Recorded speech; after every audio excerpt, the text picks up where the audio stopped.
Rasionalitas usaha pembuatan dodol pepaya dol enak. Usaha pembuatan dodol pepaya ini merupakan suatu inovasi yang dapat dijadikan sebagai peluang usaha baru. Sebab bahan baku dari dodol pepaya mudah ditemui di berbagai daerah di Indonesia. Pepaya sendiri merupakan salah satu makanan bagi masyarakat di Indonesia dan merupakan buah yang dapat dijumpai di seluruh daerah di Indonesia. Salah satunya juga di Jember, ada beberapa daerah yang dia merupakan penghasil pepaya skala besar. Kami juga menyertakan label dari BPOM RI dan label halal dari MUI. Hal tersebut penting kami lakukan sebab dapat menumbuhkan rasa percaya dari konsumen. Dengan adanya label dari BPOM RI, maka konsumen akan percaya bahwa produk kami telah teruji aman dan memenuhi standar kualitas pangan. Yang nantinya, konsumen tidak akan ragu lagi untuk mengonsumsi dodol pepaya. Sedangkan label halal dari MUI dapat menumbuhkan rasa percaya, khususnya bagi konsumen yang beragama Muslim. Label halal menunjukkan bahwa segala bahan makanan yang digunakan untuk membuat dodol pepaya adalah bahan makanan yang halal. Selanjutnya yaitu adalah tugas dan pembagian kerja manajemen. Ada pimpinan, manajer keuangan, manajer produksi, manajer pemasaran, manajer SDM, dan karyawan. Dalam kelompok kami membagi pimpinan Eka, manajer pemasaran Ikrima, manajer keuangan Liana Audrey, manajer SDM Elisa, dan manajer produksi Sylvie. Gambar bagan dari tugas dan pembagian kerja manajemen menunjukkan bahwa ada hubungan antara pimpinan, manajer, dan karyawan yang bersifat langsung melalui suatu garis wewenang. Pimpinan dapat memberikan perintah langsung kepada para manajer. Kemudian, para manajer dapat memberikan perintah langsung kepada masing-masing karyawan.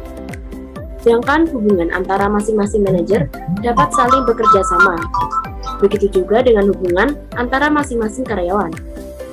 Pucuk pimpinan bertanggung jawab atas segala bidang yang ada dalam perusahaan, dan setiap manajer bertanggung jawab atas bidangnya masing-masing tanpa mengabaikan bidang yang lain. Konsep permodalan. Konsep permodalan dari usaha dodol pepaya atau dodol enak ini berasal dari modal pribadi. Yang sebelumnya, modal merupakan kekayaan finansial berupa barang, uang, ataupun yang digunakan untuk menjalankan suatu usaha. Modal merupakan komponen penting untuk mencakupi semua kebutuhan yang diperlukan dalam berusaha. Modal yang dipakai biasanya bisa berasal dari pribadi, pinjaman, atau investor. Dalam usaha produksi dodol pepaya dol enak ini, modal yang kami investasikan yaitu sebanyak 1 miliar yang merupakan modal pribadi. Modal ini nantinya digunakan untuk membeli dan mencakup segala kebutuhan dalam kegiatan dari awal pembangunan, produksi, sampai dengan pemasaran. Selain itu, modal juga dapat digunakan untuk keperluan mendesak yang berkaitan dengan usaha produksi dol enak. Baik, selanjutnya adalah konsep keamanan pangan produk. Yang pertama, produk kami akan tetap mengikuti aturan CPPOB atau cara produksi pangan olahan yang baik. Nah, CPPOB adalah pedoman yang menjelaskan bagaimana memproduksi pangan olahan agar aman, bermutu, dan juga layak untuk dikonsumsi. Yang kedua, kita menerapkan HACCP atau Hazard Analysis Critical Control Point dengan tujuan untuk mencegah terjadinya bahaya sehingga dapat dipakai sebagai jaminan mutu pangan guna memenuhi tuntutan konsumen. Nah, HACCP bersifat sebagai sistem pengendalian mutu sejak bahan baku dipersiapkan sampai produk akhir diproduksi massal dan juga didistribusikan. Yang ketiga, kita akan menerapkan standar GMP. Nah, GMP merupakan suatu pedoman yang mengatur bagaimana cara memproduksi makanan atau minuman sehingga layak untuk dikonsumsi. Maka dari itu, kami akan memenuhi standar GMP seperti masalah terkait lokasi pabrik, fasilitas sanitasi air, peralatan produksi, bahan produk akhir, laboratorium, hygiene karyawan, wadah kemasan, label penyimpanan, pemeliharaan sarana pengelolaan, dan juga kegiatan sanitasi hingga kualitas pengiriman. Baik, yang selanjutnya adalah desain produk.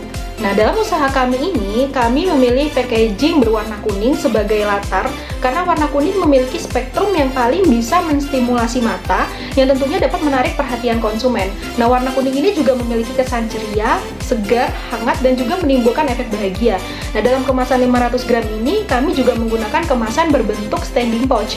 karena kemasan standing pouch itu lebih terlihat modern, aman, dan juga tampilannya terlihat lebih kuat gitu.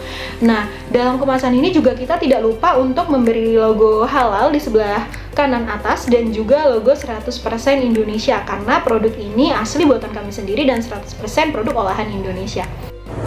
Konsep pemasaran produk dodol buah papaya ini dilakukan secara personal selling dan dengan menggunakan sosial media.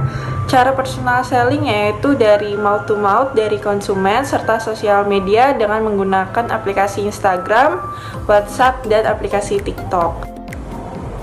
Selain itu, kami akan memberikan diskon di berbagai waktu tertentu seperti hari ulang tahun perusahaan, hari lebaran, saat tahun baru, dan lain-lainnya. Selain itu, melakukan publisitas dengan menjadi sponsor dari acara tertentu.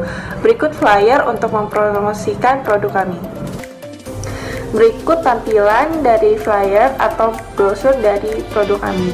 Untuk produk kami dibanderol seharga Rp13.400 untuk satuan 500 gram. Di brosur ini terdapat manfaat dari buah pepaya, yaitu kaya akan nutrisi, dapat menjaga kesehatan kulit, menjaga gula darah, anti kanker, dan meningkatkan kesehatan jantung serta manfaat lainnya. Selain itu, tertera juga alamat dari perusahaan kami serta kontak person. Konsep keuangan di sini terdapat tabel arus kas yang terbagi menjadi dua macam arus kas, yaitu arus kas masuk dan yang keluar. Untuk arus kas yang masuk ya ini terdapat estimasi penjualan sebanyak 79.212 produk. Kemudian untuk pendapatannya didapat sebesar Rp2.144.642.857. Untuk arus kas yang keluar yaitu totalnya sebesar Rp1.790.675.890. Dari kedua arus kas tersebut diperoleh net cash flow yaitu sebesar Rp353.966.967. Yang selanjutnya, kita membahas terkait dengan konsep peluang kerjasama. Sebelumnya, kita perlu mengetahui arti dari kerjasama itu sendiri. Kerjasama merupakan kegiatan untuk mengatur kemitraan yang saling menguntungkan dan dikerjakan dengan sukarela oleh beberapa bidang yang berkaitan dengan dunia usaha. Hal ini tentu merupakan suatu hal yang profit atau menguntungkan, dikarenakan masalah yang akan dihadapi itu menjadi lebih mudah diselesaikan dan lebih ringan. Lalu sebelumnya kita perlu mengetahui saluran pemasaran dari masing-masing usaha. Yang pertama, saluran pemasaran 1 yang menyebutkan bahwa ada 3 pihak yang terkait, yaitu petani salak, Dolenak sebagai pengolah produk dan langsung disalurkan kepada konsumen. Maka margin pemasaran yang terdapat pada produk Dolenak ini menjadi kecil karena konsumen langsung membeli ke tempat produksi. Untuk saluran pemasaran ini biasanya dilakukan oleh konsumen di sekitar lokasi produksi atau konsumen yang sengaja berkunjung ke lokasi produksi dan membeli produk tersebut. Lalu yang selanjutnya adalah saluran pemasaran 2. Selain langsung disalurkan kepada konsumen, Dolenak menyalurkan produknya kepada toko-toko kecil atau seperti toko-toko oleh-oleh khas Lampung dan beberapa restoran ternama di Lampung. Nah, meskipun margin pemasaran yang ada pada produk itu terlampau besar, namun banyak konsumen yang mengambil produk Dolenak tersebut di toko oleh-oleh khas Lampung dan di restoran-restoran yang ternama di Lampung. Nah, saluran pemasaran ini juga menguntungkan bagi Dolenak karena hal tersebut dikarenakan konsumen lebih mudah menjangkau produk Dolenak yang sudah disebarkan.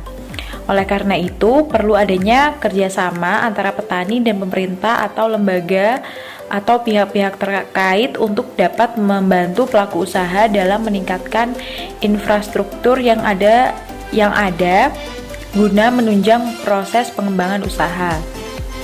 Selain itu, pelaku usaha perlu menjalin kerjasama yang baik dengan petani buah pepaya agar dapat memperoleh pasokan yang berkualitas baik, mutunya terjamin, Selain itu juga harganya bisa bersaing sehingga margin yang didapatkan bisa lebih besar lagi. Selanjutnya saya akan menjelaskan terkait dengan konsep produk dari aspek inovasi. Produk utama yang kami tawarkan di pasaran ialah dolenak dengan berbagai isi. Mengapa dolenak dengan berbagai isi ini menjadi produk utama kami? Sebab selama ini belum ada dodol pepaya yang menggunakan isi. Oleh sebab itu, kami mengutamakan dolenak isi tersebut karena kami memandang produk tersebut sebagai produk yang berbeda dengan dodol pepaya yang ada di pasaran. Namun, kami juga menawarkan varian isi dolenak seperti isi jahe, ada isi mint, jeruk nipis, madu, vanila, coklat, durian, stroberi, ada blueberry, nanas, apel, kacang, wijen, dan lain sebagainya. Merek dari produk kami itu ialah dolenak. Mengapa kami memilih kata dolenak sebagai merek? Karena kata tersebut mudah diingat dan memiliki kesan yang enak serta menarik. Merek yang mudah diingat itu sangat penting dalam hal pemasaran, karena dengan begitu akan menimbulkan brand awareness di benak masyarakat. Selain merek yang mudah diingat, kami juga menciptakan inovasi kemasan yang menarik. Karena pada umumnya konsumen membeli produk untuk dibawa pulang, maka kami menciptakan inovasi kertas berbentuk tas kemasan. Oleh karena itu, kami menciptakan tas kemasan yang menarik dari segi desain dan dari segi warnanya. Nah, selain itu, dalam strategi produk, kami juga menyertakan label dari BPOM RI dan label halal dari MUI. Hal tersebut penting bagi kami untuk diperhatikan, karena dengan kami melakukan hal tersebut, maka dapat menumbuhkan rasa percaya dari para konsumen atau pelanggan dolenak. Dengan adanya label dari BPOM RI, maka konsumen akan percaya bahwa produk kami itu telah teruji aman dan memenuhi standar kualitas pangan yang pada gilirannya konsumen itu tidak akan ragu-ragu atau mikir-mikir lagi untuk membeli atau mengkonsumsi dolenak tersebut. Sedangkan untuk label halal dari MUI itu dapat menumbuhkan rasa percaya khususnya bagi konsumen yang beragama Muslim. Nah, label tersebut menunjukkan bahwa segala bahan makanan yang digunakan untuk membuat dolenak itu ialah bahan makanan yang halal. Sekian presentasi dari kelompok kami, kurang lebihnya mohon maaf. Wassalamualaikum warahmatullahi wabarakatuh.